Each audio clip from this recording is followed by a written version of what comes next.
Begin to us the word of God.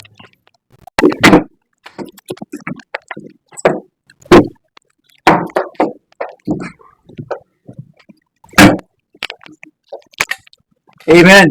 Thank you, Brother Ferlo, sa mao nga pag-welcome. By this time, niabot na ta sa pinaka-importanting bahin sa itong panimbahon karon, mao ang pagtuon sa pulong sa ato nga Ginoo. Sa atong pagbasa sa Biblia, akong gihagyo tanan sa palihog pagbarog alang sa paghatag o pagtagad sa pulong sa atong Ginoo mga kaigsuonan. Manindog ta. And open our Bibles, please, in the book of Leviticus, chapter 10. Leviticus, chapter 10. Kung naan na mo, paningod ko pag-ingon o kinasing-kasing nga amen. Okay, so again, I will be preaching a topical message karong kahapon mga kaigsuonan.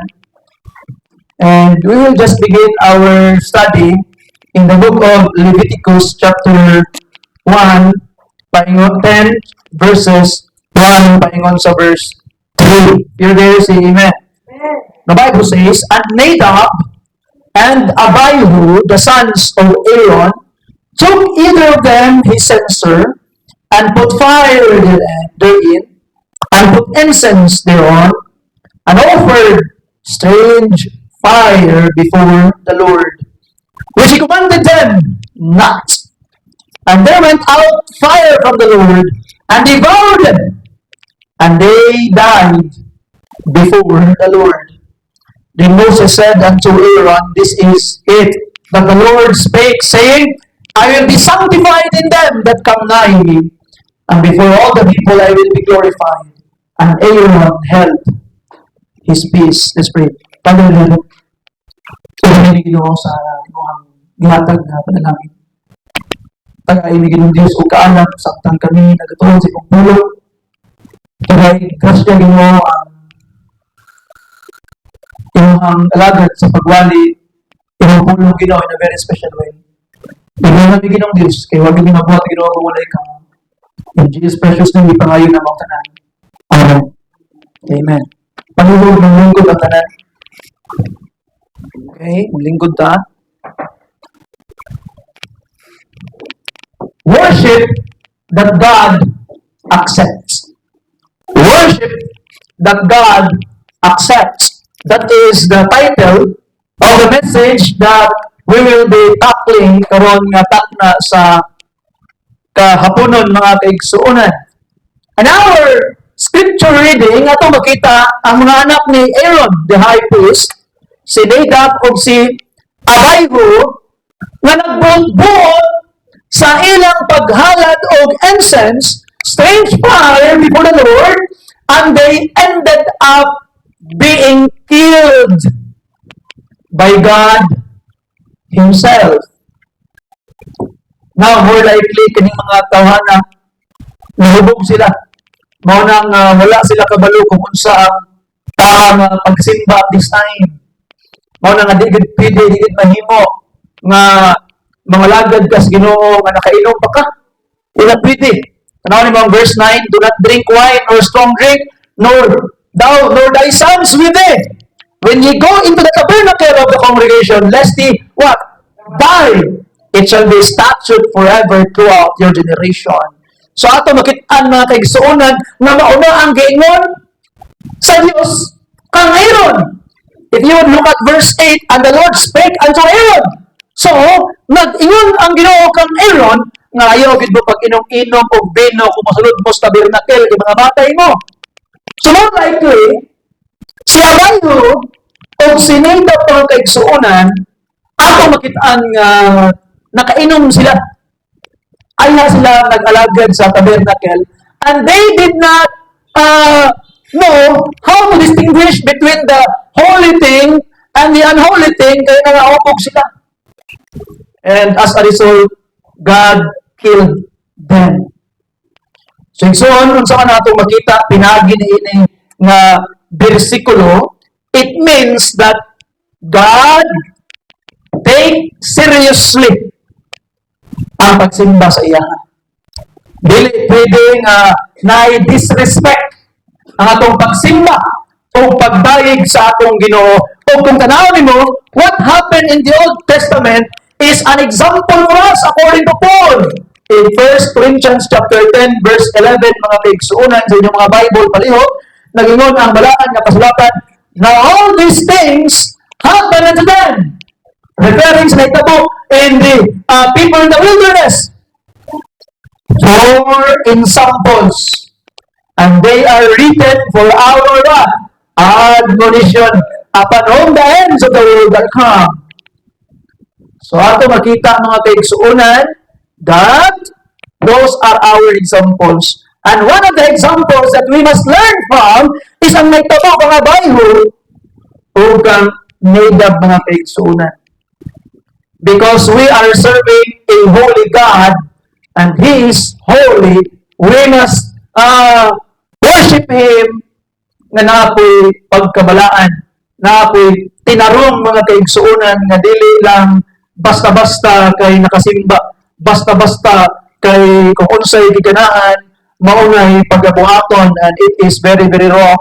And pwede nga mahimo ng source sa tunglo mga kaigsuunan ang gitawag nga worship nga mali.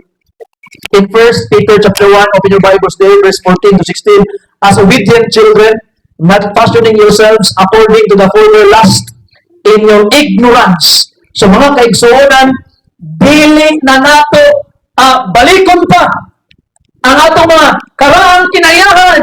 Dili na dalon ang atong mga karaang kinayahan, karaang pangimo sa atong pagpanalangin sa Ginoo. Verse 15, but as He which hath called you is holy, so be holy in all manner of conversation, because it is written, be holy, for I am holy, mga kaigsuunan. So, I have come up to this message kaya gagawin after soul winning. Nag-istorya mi ni Sister Lani. And sayang wala Sister Lani karon. And na-istorya niya na nakasakay siya, driver dos tricycle, usa ka nakasakay o driver doon, no, basta kay pastor po sa Juan, sa usa ka evangelical church. And then, ang tono sa pag-istorya sa mga tao, unsa ninyo pagdayeg ang Ginoo? As in, mura og wa ta kabalo unsaon pagdayeg ang Dios. But if you try to look at closer the Bible, ang ilang pagsimba ang mali. Dili mao ang ilang pagsimba mga kaigsuunan. That's why, dapat ang mag-amping kung join kita sa mga panimbahon sa ubang mga simbahan. We must be very, very careful. Why? Tanawa si Abay yung si Nadab, they were killed by the Lord because they have wrong worship. And you can have curse from God if you will be partakers of wrong worship. Mga nga mag-amping ta, nga mag-apil-apil sa lahi ng mga panimbahon. That's why I always advise kung wato kong lahi nga lugar, pangita yung mo Bible Baptist Church and join their worship there. Kung manimba mo, likay mo simba sa basta kay na Christian. Ayaw. Why? Kay maybe mali ang ilang pamahagi sa pagsimba mga kaigsuunan. Now, we are talking about worship. Acceptable worship alang sa Ginoo. So, we'll try to look at these four upat kabutang. Upat ka butang sa pagsimba. Upat ka klase sa pagsimba mga kaigsuunan. First na klase sa pagsimba, meaning tama nga pagsimba. Right worship. Okay? Worship that is accepted by God. Unsa man dahil nga worship, ang dawaton sa Ginoo igsuon. In John chapter 4, giyon sa pulong sa atong Ginoo mga igsuon, abrihin ninyo ang balaan nga kasulatan. John chapter 4, in verse 20, the Bible says, our fathers worship in this mountain, and He said that in Jerusalem is the place where men ought to worship. Ingon pa sa Samaritan woman. Jesus said unto her, Woman, believe me, the hour cometh when ye shall neither in this mountain, nor yet at Jerusalem, worship the Father. Ye worship ye know not. What? We know what we worship, for salvation is of the Jews. But the hour cometh, and now is. Now, when the true worshippers shall worship the Father in spirit and in what? For the Father seeketh such to worship. Ipangitagid sa amahan. Ang inana nga pagsimba. God is a spirit, and they that worship Him must worship in spirit and in truth. So ato makita mga kaigsuonan that the Lord Jesus Christ told the Samaritan woman na moabot unya ang panahon kung kaana karon niabot na nga di na kinahanglan pas Jerusalem, di na kinahanglan pa niining bukira nga magsimba tas amahan. You see, we will worship God in spirit and in truth wherever you are. Pwede na kayo simba. May mga Katoliko ba nga gasawayin na itong simbahan? Ang ato kung simbahan, wala ko ni Ribulto. Dili ko ni Templo, budiga daw. Sa man na inyo ang simbahan? Dili man na Templo, budiga man na, kaya way Ribulto. Kaning ang mga simbahan, Templo, gid na kay na Ribulto. As if nga New Testament nang hinahanglan og Templo. That our bodies is already the temple of the Holy Spirit. We are the temple of God. Ang atong makita mga kaigsuonan, if the church will meet under the coconut tree, under a papaya tree, beside the river, then the church is there. Di na kinahanglan pa o templo, budiga, unsa ba mga kaigsuonan. And in the New Testament, we can find them. They are worshiping God house to house. And we praise and thank God ito nang ginabuhat sa tuwang simbahan, mga kaigsuonan. By the way, if you wanted to have your prayer meeting in your homes again, so let me know because we will schedule ang prayer meeting ito balikod because nindot kayo nga we will continue that practice sa tuwang simbahan mintras dili pa kay kadaghan kaayo. Kaya mabot ang panahon nga daghan na kay ta, maglisod ta buhat ana. Kay maybe na mga balay nga maka-accommodate but by the grace of God, we will continue hangtod nga kaya pa sa ato ang number sa simbahan. Now, going back sa message, that's the true worship. Worship God in spirit and in truth. Kung naay tinuod nga pagsimba, napoy katuha, walay pulos na pagsimba. Unsa man ang mga walay pulos na pagsimba? Described ni Jesus Christ in the book of Matthew, chapter 7, mga kaigsuonan, 15 rather, Matthew chapter 15, in verse 7 to 9. Unsa man ang giingon sa balaan nga kasulatan. You hypocrites, well then Isaiah prophesied of you saying, these people draweth nigh unto me with their mouth, and honoreth me with their lips, but their heart is far from me. But in vain they worship me, teaching for doctrines the commandments of men. So na ako'y way pulos na pagsimba. Walay dautan ang tradisyon, again, akong balikuan, walay dautan ang tradisyon, mahimo lang dautan ang tradisyon if it will directly go against the written word of God. Kaya kung mas tuwa naman imong tradisyon, labaw sa pulong sa Ginoo ay mong pagsimba way pulos. Wa na mao. Way ayo nga pagsimba mga kaigsuonan. Dili dawaton sa Ginoo. And ato kung makitaan, they worship me from their mouth, but their hearts are far from me. Meaning, pagsimba nga wala do'y kinasing-kasing. Sometimes, ang mga tao, labi na bitaw ka na bitaw, mga bata, kay paminaw mo mga kids, kay mga children, paminaw mo pag-ayo. Nanagko mo simbahan. Nanagko mo simbahan mga bata. And, kung nanagko mo simbahan, sometimes, mahimo, weekly routine lang ninyo ang pagsimba. Ito ang simbahan nga naman, kay mo inaandan ako sa una, so kadta ka magpapa. Sa ato ba, meaningless ang pagsimba sa inyo ha, kay mo lang ang inyong every Sunday routine. I hope na di na may tabo sa inyo ang mga kids. Ang dapat kinasing-kasing itong pagsimba. Na simbahan, why? Because we wanted to worship God. and honor His name from our hearts, not only from our lips. Di lang storya taman. Napoy man nagsimba, ignorante po. Di ba? Kaya bitaw, kabantay mga nang mao naman ni among namat-an, mo na po niya among pakamatian. No naman na, mo na siya ang ignorant worship. Ignorante sila sa ilang gisimba. Nga naman, gisimba lang nila, ay mo lang ilang namat-an. Mo lang ilang nakitaan sa ilang katigwangan, kay mo may ilang nakitaan, o niya, nagrespeto man sila sa ilang katigwangan, ilan na lang pong patayunan. And that is what we call ignorant worship. Meaning, wala yung nila masabti nga yung ginabuhat na nila na mga utang. And that's a problem mga kaigsunan. In the book of Acts chapter 17, open your Bibles there, verse 22. Then Paul stood in the midst of Mars Hill and said, Ye men of Athens, I perceive that in all things ye are too superstitious. For as I passed by and beheld your devotions, I found an altar with this inscription, To the unknown God, whom therefore ye ignorantly worship Him, declare I unto you. So they ignorantly worship something na sila kaila. You see? Now there are people na nakabig sa simbahan, tungkol kay siguro ang pamilya, faithful na nga simbahan, yung ba na lang po, huwag kasabot kung sa'yo kaluwasan, huwag kasabot pagka-Diyos Jesus Christ, kung nga pagkauman, maglingkod-lingkod o plaza, kung nga pagkauman dayon, baptist ko no siya, Christian ko no siya, tanganin mo, uy, asa ka kasimba? Ay, sabi ka ko sa Baptist Church. Ay, parihan mo dahil kay Baptist ang ko.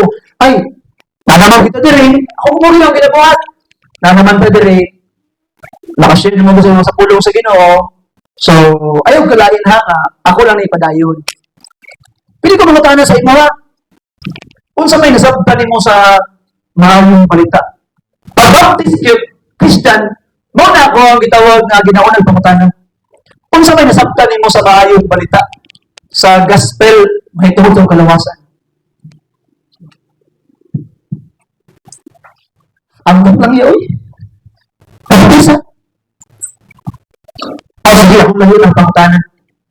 Para ni mo, kung saan pamahagi sa tao para masave. So, magsimba?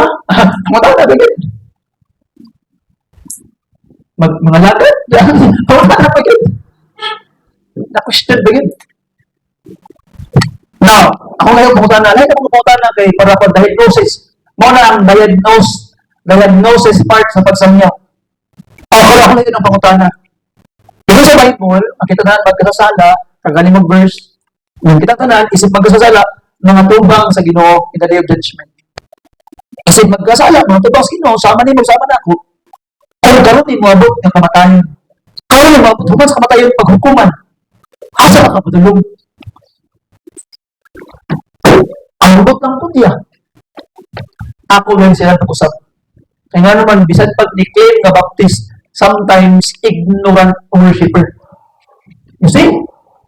Nga mga kaisunan, kasi nasa ato ako ito, ignorant worshipper. Nagsimba ka, pero may ako, masangyawan ka sa plaza, wako ka kamalug-luwas ka, dili. Mga suwin na, kasi hindi masangyawan ka sa plaza, maluwas mo ka usap dito. Taron mo. Okay? May lang mo dito, kasi maluwas mo dito. You see? So, ato makita mga kaisunan, that these are ignorant worshippers. They worship something na wala sila kabalo. Worship something that they don't know and that is bad. And natin, kaupat na klase pagsimba, katong pagsimbang buot-buot. Pagsimbang buot-buot. Unsa man ang pagsimbang buot-buot, Pastor? In Colossians chapter 2, open your Bible, please. Colossians chapter 2, mga kaigsuunan. Open ninyo ang inyong mga Bibles, please, there, if you're there, say amen. The Bible says, atong sugdan pagbasa ang verse 20. Ito makita ang context. Warning ni against asceticism. Wherefore, if ye be dead with Christ from the rudiments of the world, why as though living in the world, are ye subject ordinances, touch not, taste not, handle not, which all are to perish with the using. after the commandments and doctrines of men. Bawal. Kapag anong bawal, ay bawal manilig o gabi, bawal maghatag og sweldo o gabi, bawal manilig na ipatay, bawal manudlay o na ipatay, bawal ka gitawag nga magbuka og payong sa gitawag nga kuan sa sulod sa balay, bawal ka gitawag nga muhawa samtang gapangaon di mo ka bukaon sa bawal. So kuyawa ni nga mga katawan ay sinabay na sa inyo karon diri ha. Nga pagbawal ang niya pag mapatambal ang paluwalo bagid. Usapon nitong bayabas nga udlot. Asa man ang gitawag nga kuan, asa man gitawag nga sakit diri ako taas di ako. Piya mo pak. Ora, basig. Inana mo. Una karon, nahitabo. You see? Na ato makita mga kaigsuonan. verse 23. Look at this. Which things have indeed a show of wisdom in all worship. In will worship. Look at this. Which things have indeed a show of wisdom in will worship and humility and neglecting of the body, not in any honor to the satisfying of the flesh. So, may mga katawan, mga kaigsuonan, ang ilang pagsimba, satisfying of the flesh. Muna, matingala ka, na what to have diskuhan or concert, o nga, pag ato na magsimbahan mga Domingo, wala may kalahian. Ang music sa simbahan, pareha naman sa music sa concert. You see? So ato makita mga kaigsuonan, muna ning mga agoy karon. Ang ilang gipangbuhat mga kaigsuonan, gi-incorporate nila ang worldly palit, ang gusto sa kalibutanon nga mga katawan nga pamaagi sa musika, pamaagi sa paglukso-lukso, pamaagi sa pagsayaw-sayaw, na ay mga babae gitawag atubangan magkikiay sa panahon sa gasimba. Naman, kay mao'y gusto sa kalibutan. That's why, daghan kayo mga kalibutanon na mga tao na makapagsimbahan because of that kind of worship. You see? And ang ilang ginabuhat, i-question na nila itong pagsimba. Ato ko nung pagsimba, gitawag nga solemn kayo. Ato ko nung pagsimba, hilong kayo. You see? Kaya among gisimba, balaan nga Diyos. Ang inyong gisimba, kalibutanon nga Ginoo, ug namay kalibutanon nga Ginoo. Why? Kaya kung unsang pamaagis kalibutan mo, nila, that's very, very wrong mga kaigsuonan.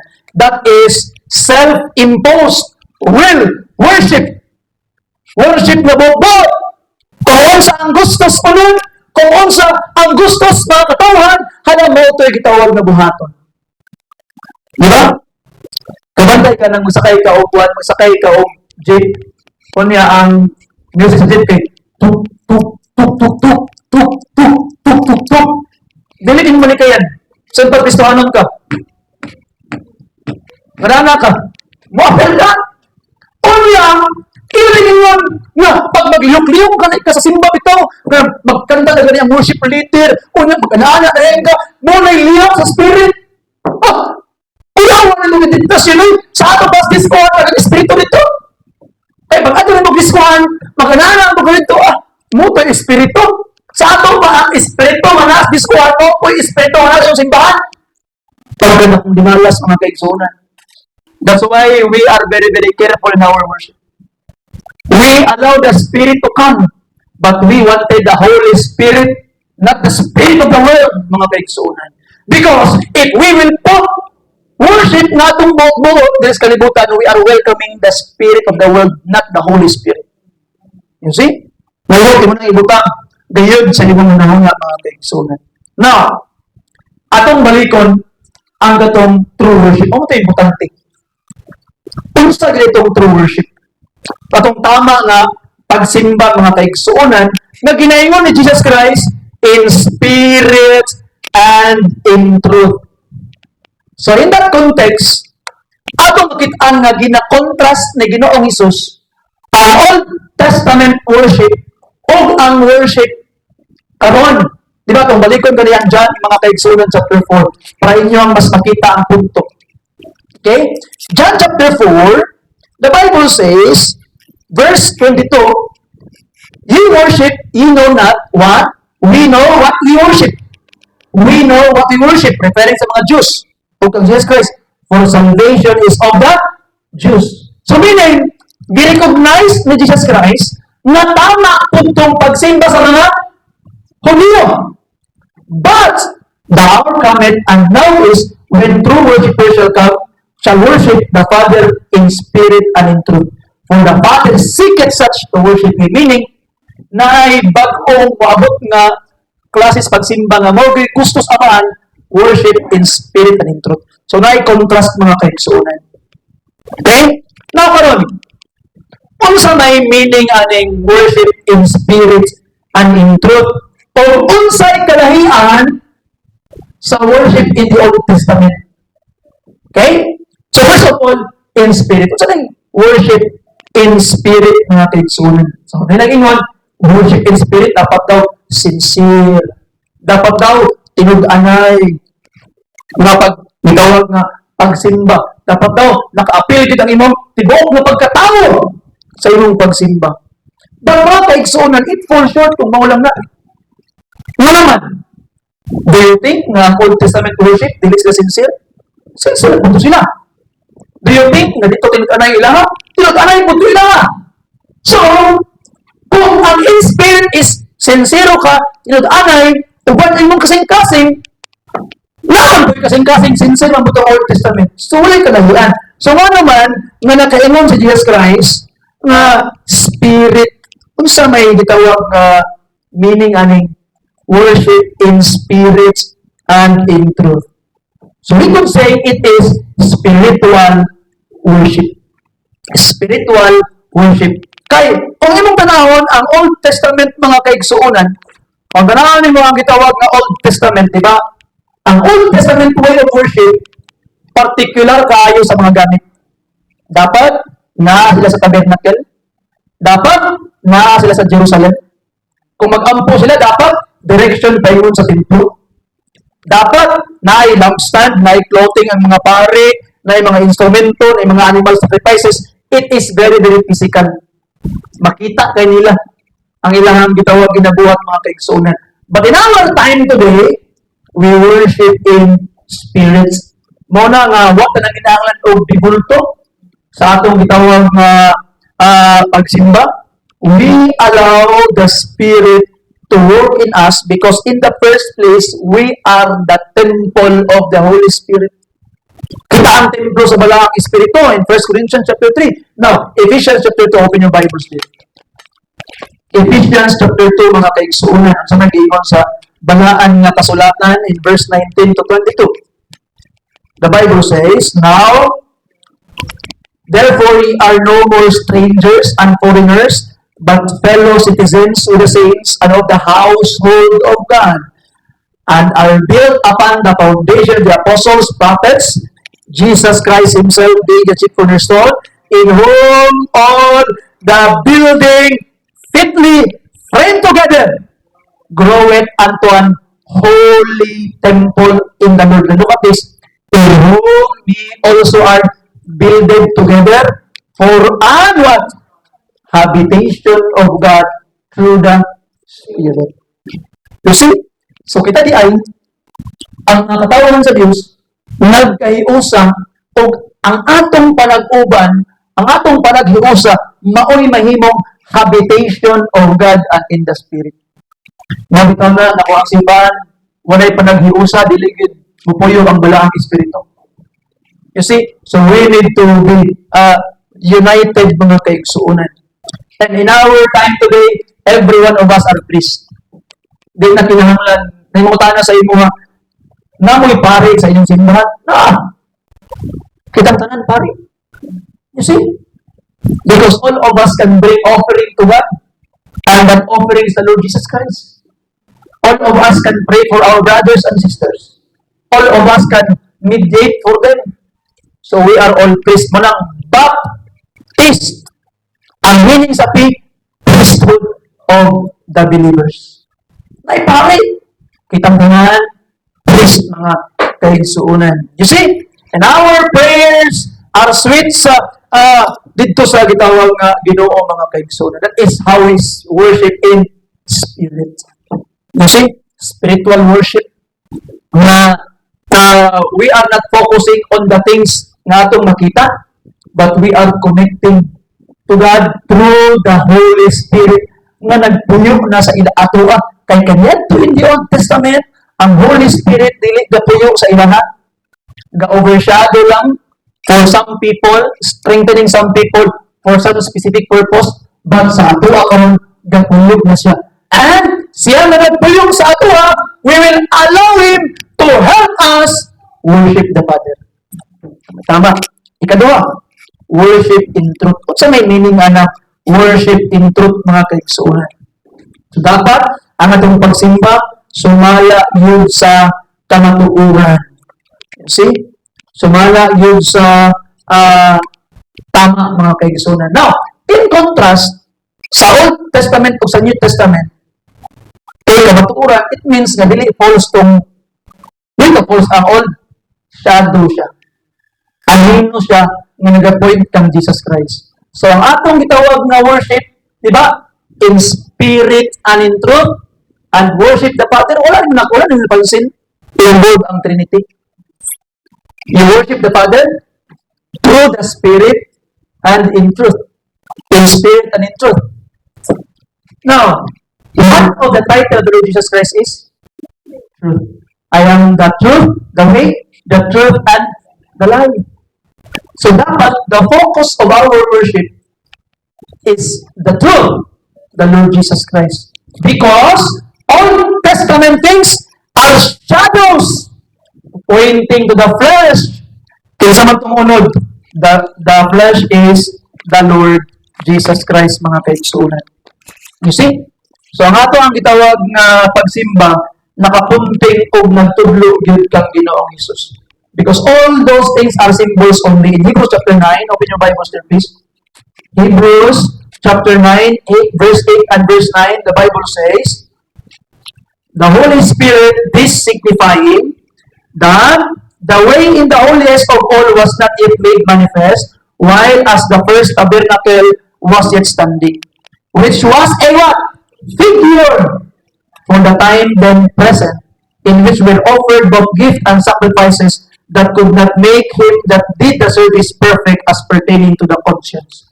So, dili pagitawag ng makapalimpiyo. And, verse 10, which stood only in meats and drinks and diverse washings and carnal ordinances imposed on them until the time of what?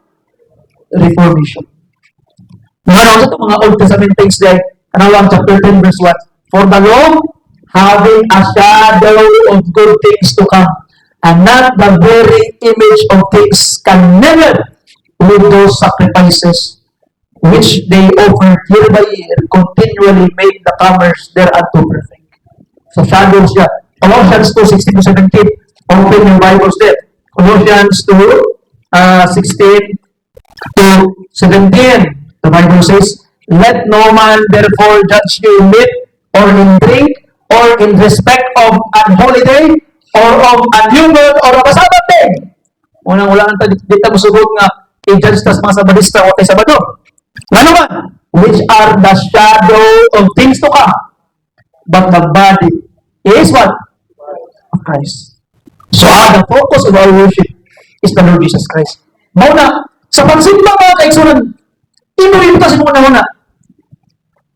Are we guided by the Holy Spirit? Number 1 question. Number 2, pinaka-importante, is the Lord Jesus Christ glorified? Nahimaya ba si Jesus Christ? O nag-enjoy ka lang? Grabe ang imong KKI. You see? Mga ito makita mga kaigsuunan na wala ta nag-adto simbahan para mag-enjoy. Remember that? Wala ta nag-ani simbahan para mag-enjoy. We are here in the church so that God will enjoy us. Kaya nagasimba ta sa iya. Siya dapat ang mag-enjoy because we are the ones who giving Him worship. Yes, we are happy worshiping Him. Pero ang atong pinaka-main focus is mag-enjoy ang nagdawat sa pagsimba. So diyan nagsimba ka, nag-enjoy galing ka, naghihigiay ka. Pero, ang pangutana, nalipay ba ang imong gitagaan nga nang mao nga pagsimba mga kaigsunan? Kung wala nalipay ang Ginoo sa imong pagsimba, wala gihapoy kapuslanan ang tanan. O niya ang mga kanta nining mga katawhan, mga kalibutanon gayo. Kaya sa kanyo pagkiayo, to God be the glory. Happy ka. Dili ba? Amazing grace. Di ka kakiyay, ana. Di ba? Di ka kasayaw, ana. Di ka kalaslukso, ana. Atong kanta. Nga naman ang usay sa Biblia. In Ephesians chapter 5, open your Bibles there, mga kaigsunan. Verse 19. The Bible says, speaking to yourselves in psalms and what? Hymns and spiritual songs, singing and making melody in your hearts. What are these people doing? They are making beats and rhythms in their heart. But we are commanded to make melody in our hearts, mga kaigsunan. So, dapat Christ-centered ang gitawag nga pagsimba, mga kaigsunan. You see? So, ang hymn are focused on the nature and attributes of God. Kada nga mga kanta, ang mga hymns, those songs are focused on the nature and attributes of God. Ang mga psalms are songs to be sung with instruments. Kana sa psalms, book of psalms. Mula nga mga psalms, actually kanta na. I have heard silang Brother Mixon, silang Brother Mark, silang Sister Ellen, nagkada silang psalms, ito kami naon. Okay? So you can sing psalms. Kana yung mga spiritual song, mga kaigsuunan, it is focused on expression of worship. Mga kanta nga naka-focus on our expression sa ato ang gitawag na pagsimba, mga kaigsuunan. So, in the final analysis, atong makita that we must be very, very careful in joining churches sa pagsimba-simba nila karon. Why? Because we do not know kung tama ba na nila ang itawag na pagsimba, ang Ginoo babay na himaya, or maybe God is angry with you while you are doing those things. Remember, siguro di pa masuko ang Ginoo sa ila, dili pa maglagot ang Ginoo sa ila, kaya nga naman, di pa sila safe siguro, dili pa natimpo sa balaang Espiritu. But how about you? You are already a temple of the Holy Spirit. There are things na di mo angay buhaton since you became His temple. You are holy. Balaan ka igsuon. You see? So we must be very, very careful in this kind of worship nga atong makita sa kalibutan karon, mga kaigsuunan.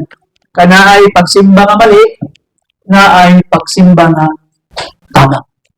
And by the grace of God, we will worship in spirit and in truth, mga kaigsuunan. You see?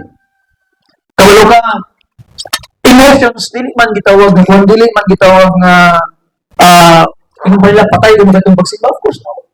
Well, there are times itong simba, no? Na, gaganta ko lang ganito mga women's day. I was very, very convicted, even me. Convicted kay kung tears are falling in my eyes. Grabe ang conviction sa spirit. Grabe ang itawag nga ko. Ang pagliyok sa Ginoo while we are still singing. Gakanta pa ta. You see? Nga ito makita, we can reflect the goodness, the love of God. And there are even our members sa simbahan nga kamulong gakanta, gadagayday ng mga luha. Why? Because there is conviction. You see? There are sometimes na sumala pa na Sister Jeff, piano pa lang sa diha, nakahilak ko na kayo siya. Why? There is conviction of the Holy Spirit. Why? Dili patay itong pagsimba. Dili patay.